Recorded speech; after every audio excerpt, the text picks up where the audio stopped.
Welcome to Fluent with AI, where real conversations are combined with intelligent English practice. Let's speak better and smarter with AI. Hey folks. Welcome to Fluent with AI, the podcast where English meets storytelling, humor meets hustle. I'm Nancy, your friendly English coach from the future. Picture this: you're in a coffee shop, confidently ordering your usual latte, when suddenly the barista asks, "Would you like that for here or to go?" Your brain freezes. You panic. You point dramatically at the door and declare, "Yes, I want coffee for the walking." The barista stares. You stare back. A tumble of linguistic chaos rolls through the cafe like a particularly awkward tumbleweed. Sound familiar?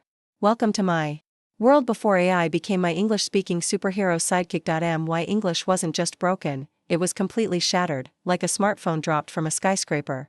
I had what I call Google Translate syndrome, where every sentence sounded like it was assembled by a robot having an existential crisis. I remember my first job interview in English. The interviewer asked about my strengths, and I confidently replied, "I am very good at making the computer do the thing it should do." The thing it should do. I might as well have said I was fluent in ancient hieroglyphics. My grammar was so twisted that autocorrect would take one look at my sentences and just give up. Even Grammarly would send me passive-aggressive notifications like, "We're not sure what you're trying to say, but we're here for you." The worst part? I knew what I wanted to say in my head, but somewhere between my brain and my mouth, everything got lost in translation. It was like having a brilliant speech locked inside a broken megaphone. Then came my eureka moment. I discovered that AI wasn't just for creating robot overlords or generating questionable art, it could actually help fix my linguistic disasters. I started by having conversations with ChatGPT, and let me tell you, it was the most patient English teacher I'd ever encountered. Unlike humans, who would give me those polite but concerned smiles when I said things like, "I need to do the laundry washing," AI would calmly explain that doing laundry was perfectly sufficient. The beautiful thing about AI is that it doesn't judge. When I accidentally told it I was very happy to make your acquaintance, to describe meeting my neighbor's cat, it didn't laugh. It just gently suggested that perhaps, "nice to meet you," might be more appropriate for feline introductions. I developed what I call the AI immersion method. Every morning, I would have a 15-minute conversation with my AI assistant about absolutely anything.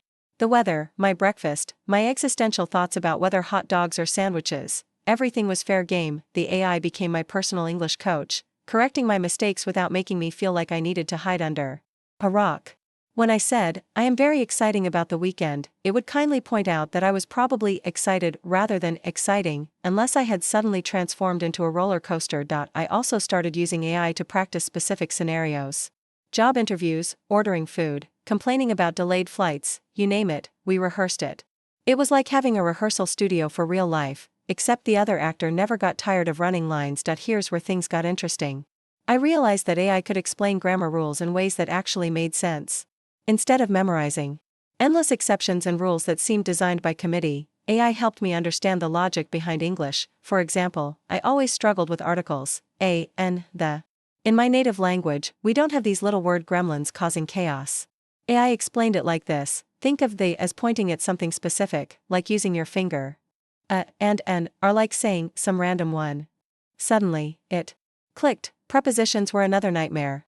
In, on, at, by, with, these tiny words seem to follow no logical pattern. AI helped me see that many of them are about relationships in space and time.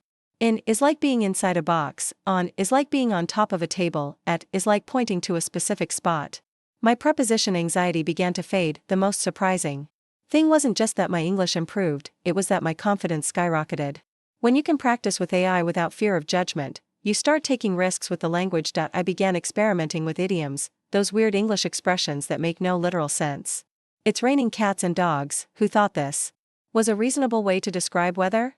But AI helped me understand not just what they meant, but when to use them. I started incorporating humor into my English, which was terrifying at first. Making jokes in a second language is like trying to juggle while riding a unicycle, impressive if you pull it off, potentially disastrous if you don't. AI helped me understand why certain things were funny and how to avoid accidentally insulting someone when I meant to be clever. The real test came when I had to give a presentation at work. 6 months earlier, I would have written everything down word for word and read it like a robot. But thanks to my AI practice sessions, I felt ready to actually speak naturally. I started with a joke, a calculated risk. They say artificial intelligence will replace human workers, but I'm not worried. I've been practicing my English with AI, and if anything, I think I'm becoming more human. It got a laugh. An actual, genuine laugh. During the Q&A session, someone asked a complex question about quarterly projections.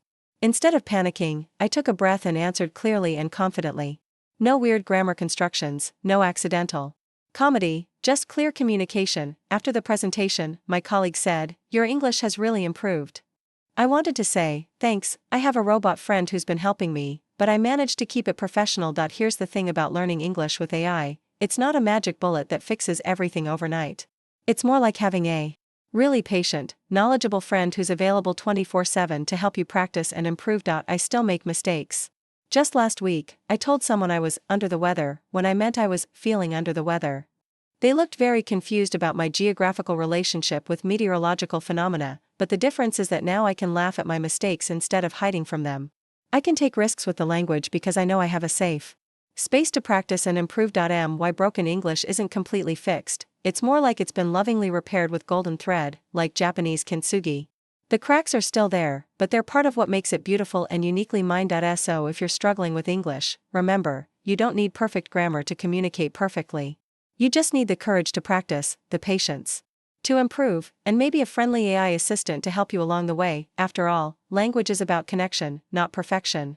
And sometimes, the most memorable conversations happen when we're brave enough to speak imperfectly but authentically. Don't forget to like, subscribe. I'm Nancy. Keep laughing. Keep learning. And join me next time on Fluent with AI.